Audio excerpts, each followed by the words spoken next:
Many people with opioid addictions are also dealing with mental illness, and oftentimes they do not receive appropriate treatment for either condition. Joining us today is Brittany Midolo, who will share her journey with addiction and recovery, along with Christy Buck, Executive Director of Mental Health Foundation of West Michigan. Be nice. Thank you, ladies, for being here with us. Absolutely. Brittany, without going too deep into the details, what do you want people to understand about the realities of addiction and recovery? I think that the biggest thing is that it goes both ways. It goes for the addict themselves and the people that are trying to help, in a sense. It's a struggle. It's not something you can give up on, and it's something you always have to push through. There's never a moment where I can say, no, I'm good. Today I'm good. You gotta keep going. Yeah, you know, mental health is often deeply connected to addiction and recovery. How did, addressing your mental health well-being help with your addiction recovery?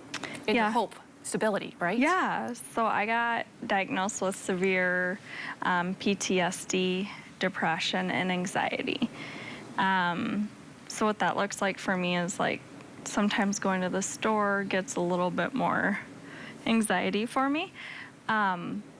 But it's led me to understand that it's okay, it's safe, it's there. You have had this for over 10 years. I've been sober. And there's never once been something so difficult in my life that I say, I want to go back to this. Absolutely nothing. Yeah. Christy, the intersection between mental health and opioid addiction, talk about that and just how important getting the right treatment and care that is, right?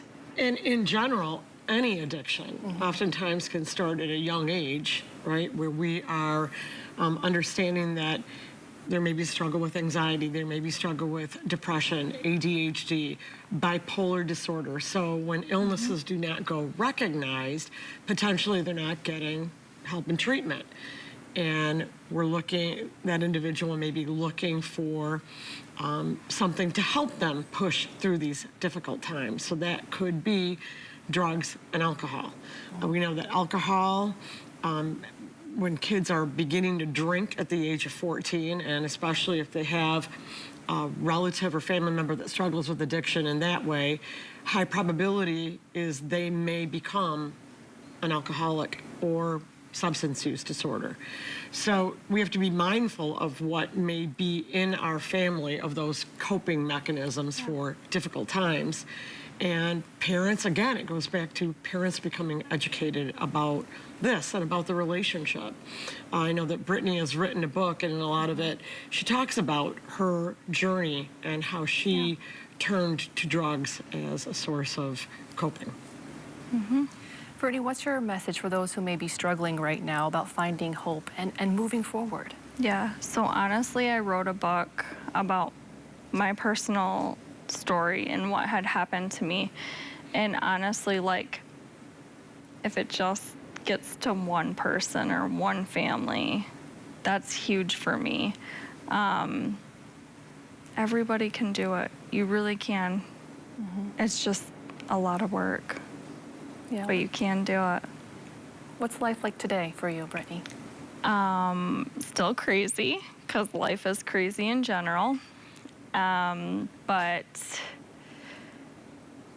I handle it in such a different way that I've never once, like,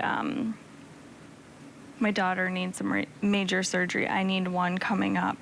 I've never said, oh my God, this is so much, I can't handle, I want to get high again.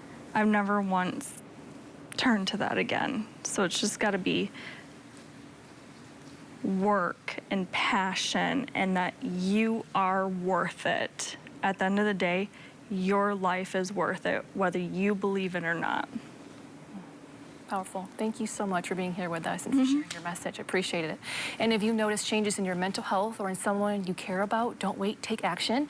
Visit BeNice.org to learn the action plan steps and take the pledge to use it in your life. Notice, invite, challenge, empower. 4 simple steps that can make a difference and help save a life.